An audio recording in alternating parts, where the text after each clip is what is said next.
Hi, welcome to Inward Bound for Mindful Living. I'm Shavin Bandarnayaka. We have with us once again the omnipresent Mr. Deepal Surarachi. In the previous episode, Mr. Surarachi, we actually had a consideration, or we had a look at several elements, including that of time.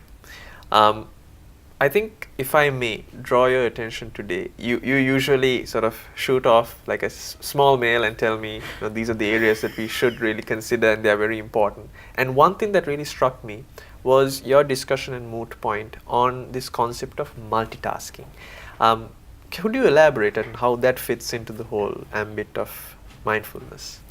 Shavin, a lot of the time when we discuss mindfulness in various forums, one question that comes definitely is how does multitasking fit in with this preaching of mindfulness? And what is multitasking? Multitasking is ability to do several things at the same time.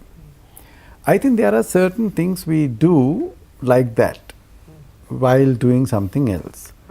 Now, the way I understand is at the beginning of those tasks, when you are learning, you couldn't do it with anything else.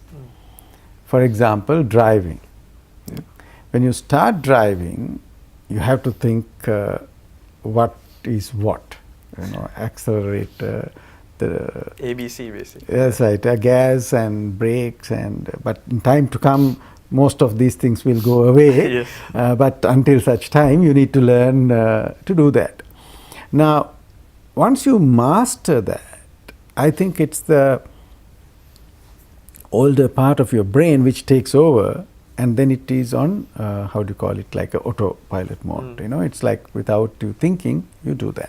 It's muscle memory basically. Muscle memory. It's like you're reading, isn't it? Originally, we read from letter to letter and then word to word, and today you can scan and read it. So that's a part of it. Now, while driving, you probably can do a couple of other things, including scolding people on the road and things like that. Now, today, because of technology, I don't know whether we are using technology as an extension of ourselves, or we become an extension to the technology. Sometimes people behave in a way that they are driven by technology, not technology as a assistant to their. I think technology gives you also a feeling you can do multitasking. But if you really look at, does your mind capable of multitasking? Right. Take driving again, which is a very common experience to most of you. The moment your mind is away from driving, that's a moment where you had to either apply a sudden brake, or you nearly miss an accident, or you in fact get involved in an accident. So what you're saying is what was originally something that was automatic, if it gets interrupted, then only you notice that there's something that went wrong. That's right. Okay. Then you have these routines of the day, right? In the morning you have a particular routine, right? You dress up, you pick up various things. What happens in between? You get a call. Then you might suddenly realize you have left home without the purse or without the watch or whatever, So therefore it tells that it's possible to an extent. And in the last few, I think 10-15 years, there was a move which celebrated your ability to multitask. People say, I multitask, And now there's research, there are interesting TED Talks on this. They have proven the brain's ability to multitask, when you do that, what happens is it brings the efficiency down. When you multitask? When you multitask, the efficiency comes down. Nevertheless, there are certain things you might do parallel. Right? Okay. For example, say you're watching news. I mean, what is news? All news are same historically. Scandals, deaths, murders, things like that. Nothing new, except the characters and the names and the places change. So you're watching news. While watching news, you might check your emails. And then if the news is important, you pay attention to news. If the mail is more important, you go back here. So those are things that you manage time. You cannot, actually you cannot multitask, but you can do a couple of things simultaneously in the sense, but with a smaller time lag between the two. Right. If I may interrupt slightly there, so then even those things that you do parallelly and the things which you not necessarily multitask, but then is it dependent upon the priority you equate to each of these things? Obviously, huh? Right. Isn't it? Okay. Yeah. And so if you are doing something very serious, very important, you will not do. And look at a simple practice that we do now. For example, say we are working on a document, and then you want to get a definition. Then you go from the document to Google or Wikipedia to get a definition. Then what happens? So many words are hyperlinked. Then you go for further definitions and you suddenly realize a whole gamut of things. Now, why did I come here? You've fallen way down the rabbit hole. So yeah. Right. So this is the other aspect of this thing. And so if you think that multitasking is good, then what happens is when you start doing multitasking, you build up unnecessary pressure in your life. Because you're all the time, completely a disorganized person. Right. And then you are not efficient. You have done a bit of this, you have done a bit of that, Now, for example, say people think they can eat while driving. I don't know whether the body really accepts that kind of eating, I see a lot of people in the morning, they eat while driving. It's not like suddenly, you eat something, while driving just to keep you awake or something. It's not like eating a chewing gum because you're sleeping. Exactly. But, if you do that, then what are we trying to achieve,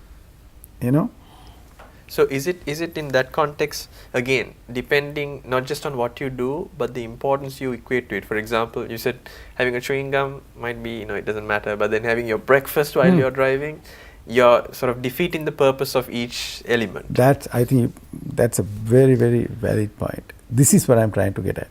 Because if you know why you're doing something, give it your attention. That is important. There was an interesting video clip recently on a part of a movie or something, and then this wife scolds the husband, and then she complains, we never spend time together. Then husband says, why not? We watch every day TV together. Then she says, watching TV, sitting on the same couch, and you checking email, I watching TV, it's not being together. Now that's what happens when you multitask. That's true. You might, perception-wise, you might think staying in the same place does not mean you're spending time with each other. Exactly. That's actually quite a critical point as well, and we need to discuss this further as well. But right now, we'll have to take a very quick commercial break. We'll be right back.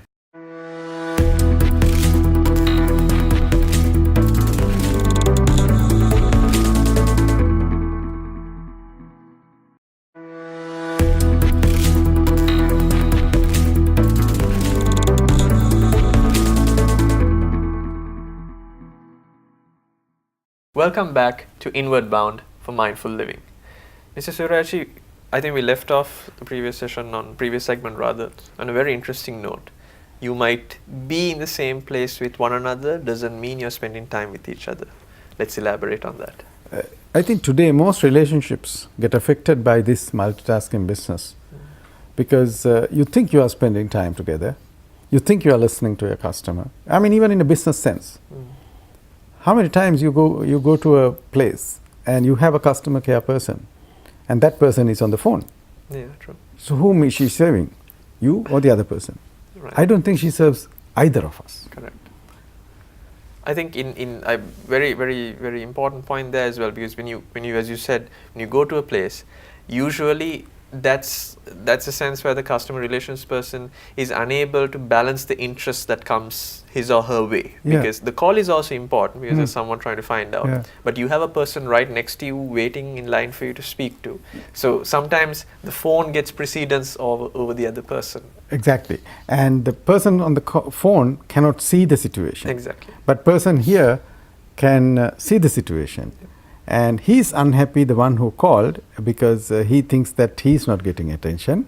You have come all the way, right, have parked and all that and come, and then still you don't have that person's attention. So that's only one aspect of it, right? Second, the quality of things that you do definitely get affected when you try to do multitasking. So quality as in? In terms of paying attention to details, being perfect, all these things will have a price to pay when you try to do too many things.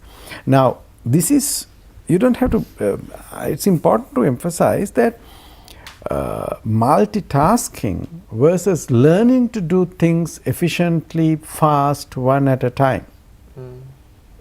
Okay. Yeah, you know. So it's basically two different things. Yeah. Now, how the mind works is exactly like the computer programs work.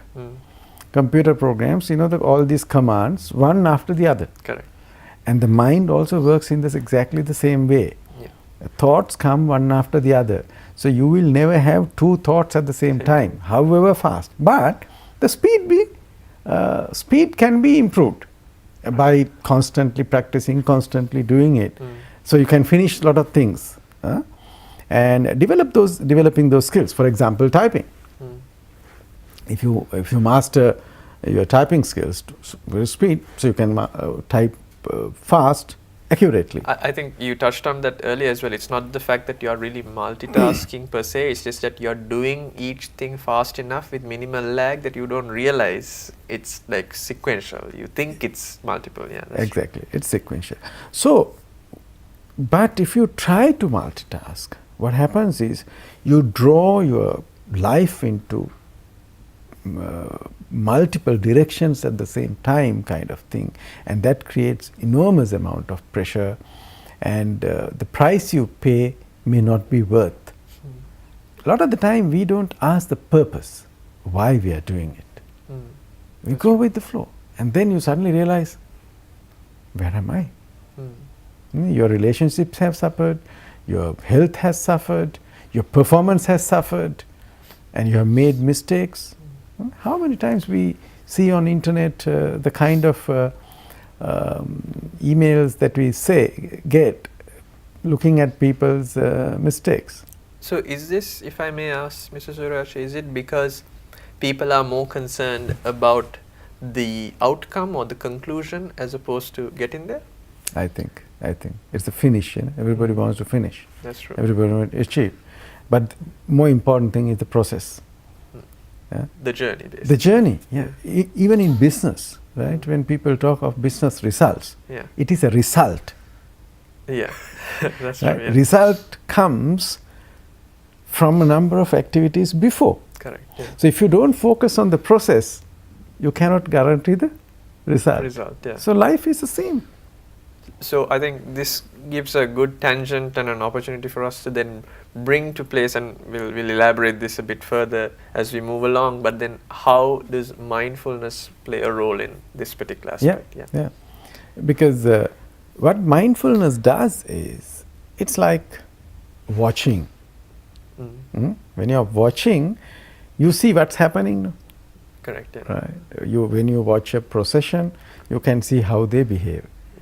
When you see a dancing movement, you see it better than the ones who are dancing. Yes. So, I recently heard a word, a Chinese word, which is used for describing this aspect of mindfulness, comes with two characters apparently. One character is stillness, something to that effect. The other character, as you know, the Chinese characters have two, the characters have meaning. The other one is observing. So you observe still. Okay. Right? Now, how do you observe without interfering? Because the moment you observe, the observed also get affected. Yeah. So the mindfulness tells you, no, don't do that. You allow it to happen and you observe. Now that's the deepest level of mindfulness. No? Yeah, absolutely. Right?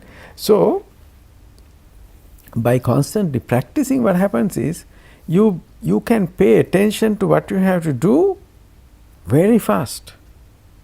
I think on that note though, because there's something that I wanted to ask you earlier as well, but just to give a tangent from it, we'll take a very quick commercial break. We'll be right back.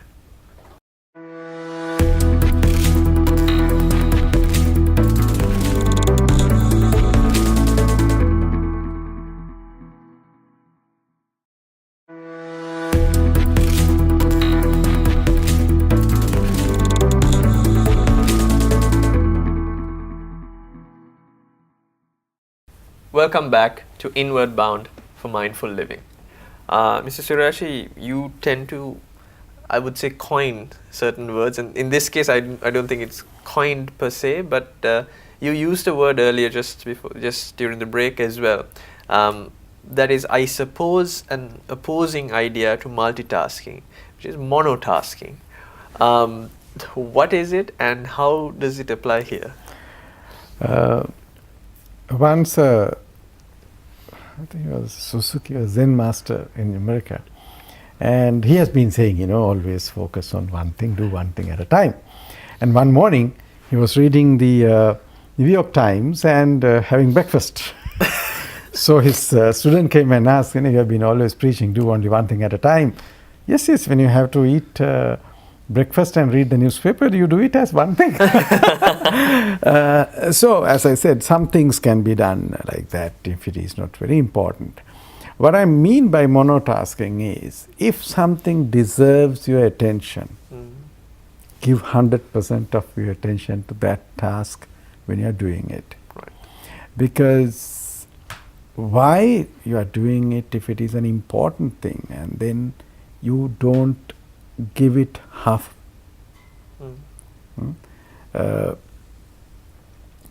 It can be your relationship, it can be the task that you are doing, because if you can give 100%, your best comes.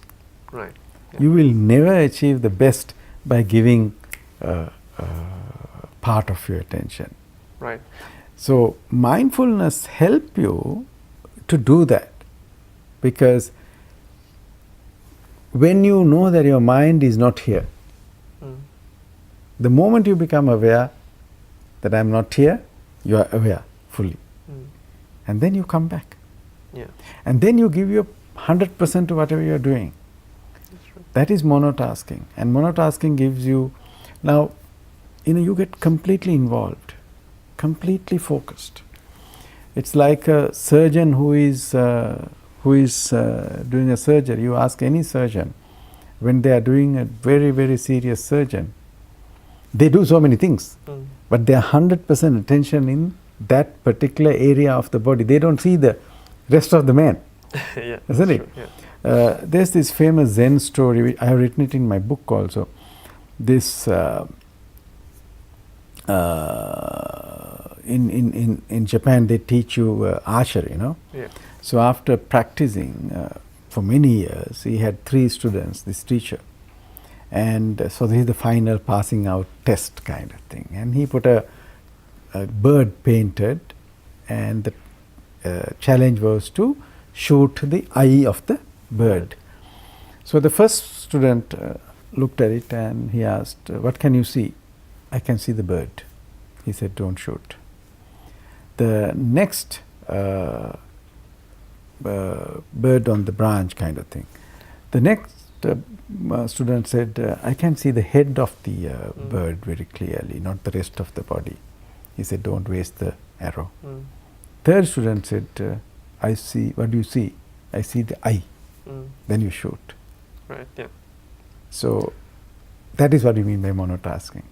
If it is so important, you give your 100%. And I think you brought an interesting point as well, because sometimes I feel that from your definition of monotasking, Mr. Suraji, the idea then is necessarily trying to, again, bring your mind to the present moment and specifically to that. Now, for instance, I've noticed that necessarily means most of the time trying to mitigate and manage any distraction that might come your way as well. For instance, when let's say you're meeting someone over a coffee, for example, your phone is one of the major distractions that you have. So you either switch it off or you turn it over and keep it on the table. Yeah. So is it that as well then, trying to mitigate any distraction as opposed to the distractions being there but you not really seeing it in the first place? Which is, I would say both. Okay. Isn't it? Like for example, let's take this discussion.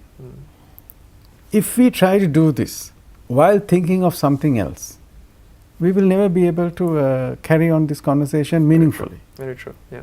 Same thing, right? This is 100%. We are not thinking of anything else, and I am fully here. You are fully here, because we are not. These questions and answers are not pre-scripted. Exactly. Right? Yeah. So how can you ask the right question at this moment? Because you are fully present. Yes. You are not thinking what is the next question I should ask.